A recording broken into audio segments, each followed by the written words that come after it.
All right, Gators, it's game week. I know y'all are as fired up as I am. I am so pumped. I feel like we waited 10 years to watch this game. Hope we get the W. Florida has not lost an opener since 1989. Utah 7-2 in their last few games since 2013. So this is a big one, guys. It's a big game against a top 10 opponent. This would be a massive win, massive victory for Billy Napier in his inaugural season. Just super excited to see what this team's got. We've read all the reports, made all the videos for fall camp and spring.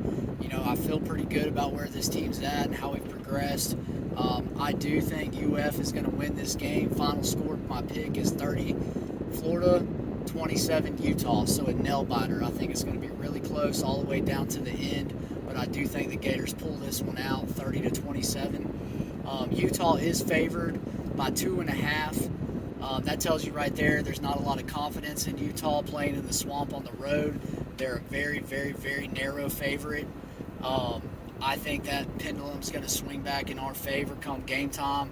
I could see a few people, national analysts, actually picking the Gators in this game come on game day. So we'll just have to see. Utah boasts the number 11 pro-style quarterback out of the 2018 class. This kid rushed for 499 yards last year. So an average, rushing quarterback, mobile, can get outside the pocket and do some things. He had 6 touchdowns on the ground. So that's something we're going to have to keep contained and not over pursue. I wouldn't say he's somebody who scares me. He's not like a game breaker. He's not somebody slippery, kind of like Emory was last year. Just a guy that can move a little bit, decent speed, probably runs like a 4.6, something like that. But not anybody that scares me as far as running the ball. We just got to play disciplined football. My concern there would be Cox, based on last year over pursuing at times and not keeping contained. But these guys, I think they're going to have more discipline with Billy and Tony's defense.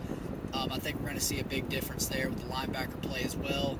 There is some matchups I don't like at linebacker for us with tight ends, but we'll get more into that. But again, he's 6'2", 218 pounds, so a big guy. Can push the pile, so look for him in goal line situations to try to sneak it in. That's something we're going to have to key in on if they get in the red zone. Had 20 touchdowns last year. Not a lot, honestly. I mean, again, he's not overly impressive. He's just a solid game day quarterback. To me, he gets that stigmatism of a game manager. That's the label I would give him. 5 interceptions, takes care of the football. Whittingham really likes to run the ball, but this offense is more of a passing offense. He had 63.8%, so 64% completion percentage, which is solid. That's a good, completion percentage. He's accurate, gets the ball where it needs to go. Again, good guy, been in the system. He's a junior, so he's developed. So this is a veteran guy that's coming to Florida. So they're going to have a veteran presence at quarterback. We're going to be young and inexperienced there, but our talent at quarterback is definitely higher than Utah's. But I'll give the quarterback play as of right now to Utah. So I give them the edge there just because of experience. And statistically, this guy's got better numbers as of right now because it's game 1, but that's going to change. Wide receivers, they had 6 wide receivers with over 245 yards each. That's pretty impressive. That's solid wide receiver play. So look for them to have, good skill at the wide receiver spot. I do think we match up well here. I would probably give the edge to Florida, DB versus receivers. Again, I give Utah the edge at quarterback, but Florida the edge against their wide receivers. Absolutely. 2 of 3 leading wide receivers on the team were tight ends. So that's something that Florida struggled with last year. Tight ends ate us up. Georgia tore us up at the tight end spot. Our linebacker play is terrible in coverage.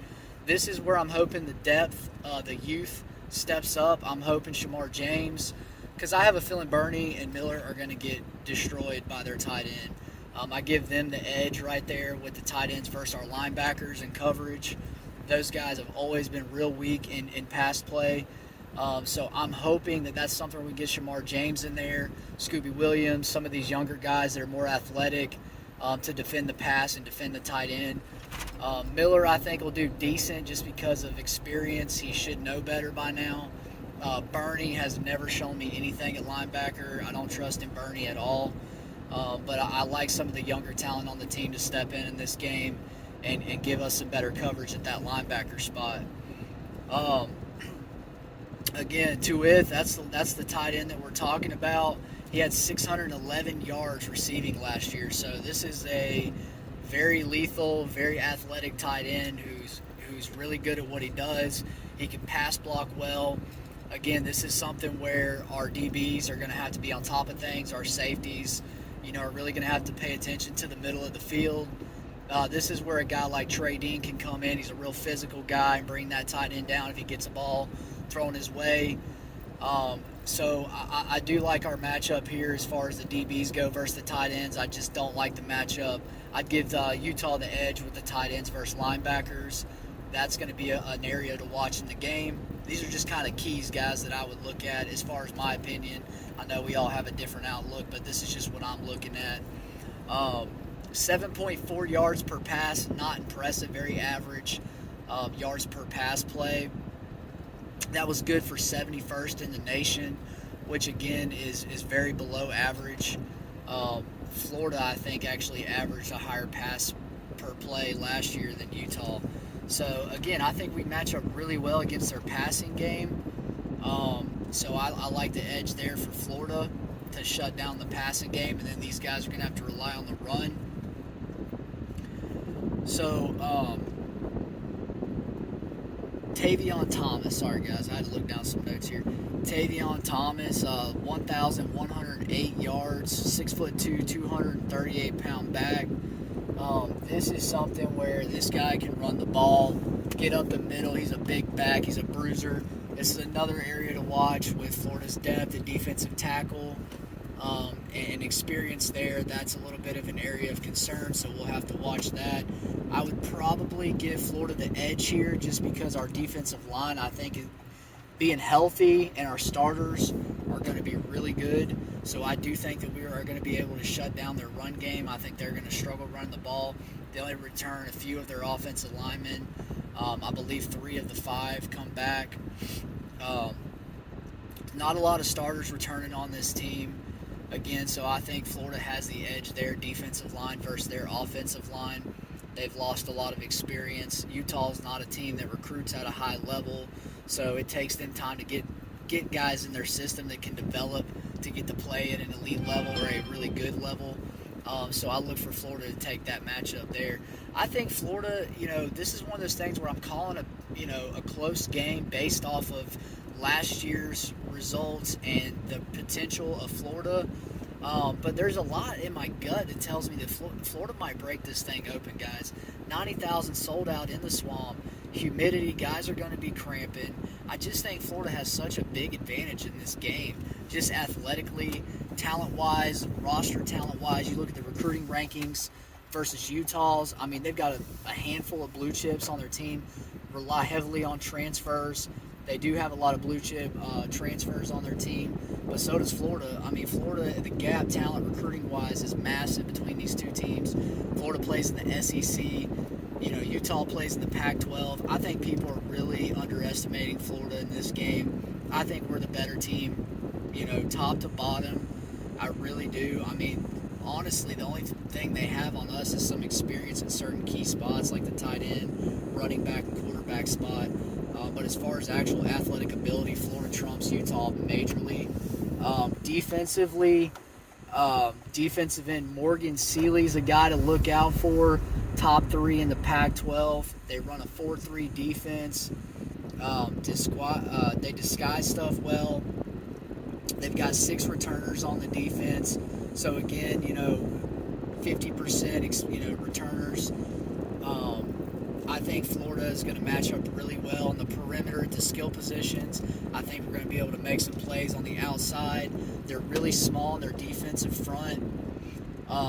They're good at getting after the quarterback and rushing the passer. That's something they're known for in their defense. Their edge, Van Fillinger, had 5.5 sacks last year, younger guy. Again, their tackles are super small.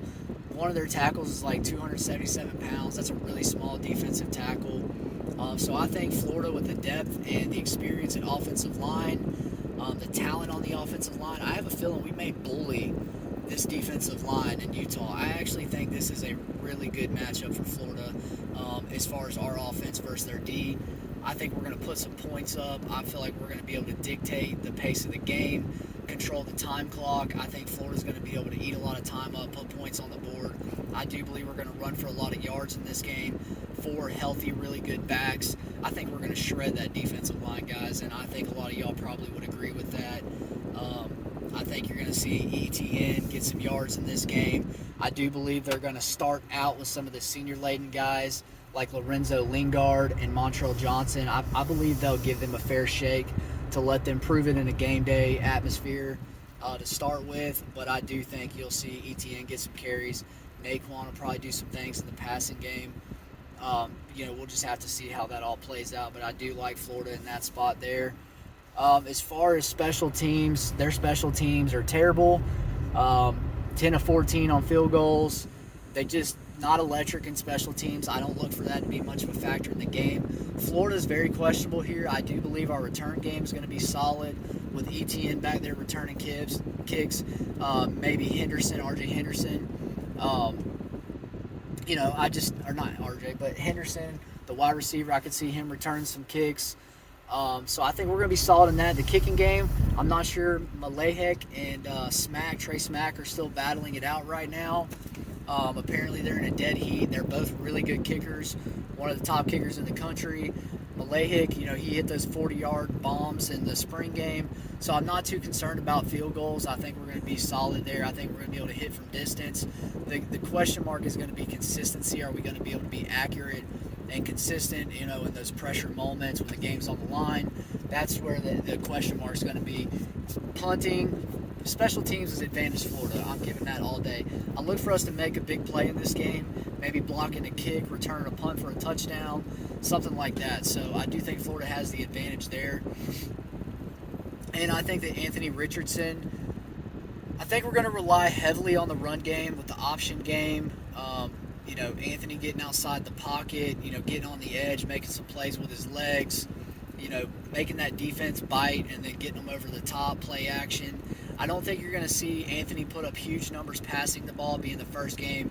I feel like Billy's going to come out swinging on that first play of the game, maybe throw a deep pass on that first play. I don't know why. I just got a feeling we're going to see something like that just to get everybody excited in the stadium. But I do think we're going to be real conservative in the passing game. A lot of intermediate, short routes, just safe passes, a lot of stand pass, stuff like that. I think that's what you're going to see Anthony really get involved in the run game. A lot of fakes, misdirection type stuff. I think we're going to run for a lot of yards. I can see us rushing for 250, 300 in this game. And maybe passing-wise, I'll look for us to be around maybe 200 yards passing. Maybe a touchdown in the passing game. I'm thinking most of our TDs are going to be on the ground. I could see us breaking 2-3 touchdowns on the ground. That would get us close to that 31 point mark. So that's kind of my outlook on the game, my evaluation, some of the stats for Utah. Coaching advantage, you got to give to Utah. He's got the experience. He's produced a lot of really good teams. One thing about Utah, guys, you just can't compare SEC and Pac-12. Pac-12 is the lesser conference with lesser competition, lesser talent week in and week out.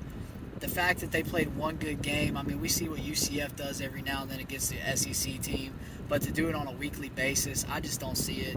I definitely think that this is a team that everybody is hyping up. They're overrated, in my opinion. They lost, 3 games last year, 4 games on the road, which they're going to be on the road. This is going to be one of the biggest road tests, most extreme, difficult road tests this team has ever had in the history of their program. To come into Florida, when we say road games, we're talking about road games out west in the same climate, same area, even against Ohio State. They're in their same, weather type of area. So this is going to be tough for Utah. The one-off game against Ohio State, they still lost the game. They did not beat Ohio State. Ohio State was a very young team that played against them. It was a reasonably good Ohio State team. I wouldn't say they were elite. They weren't in the playoffs.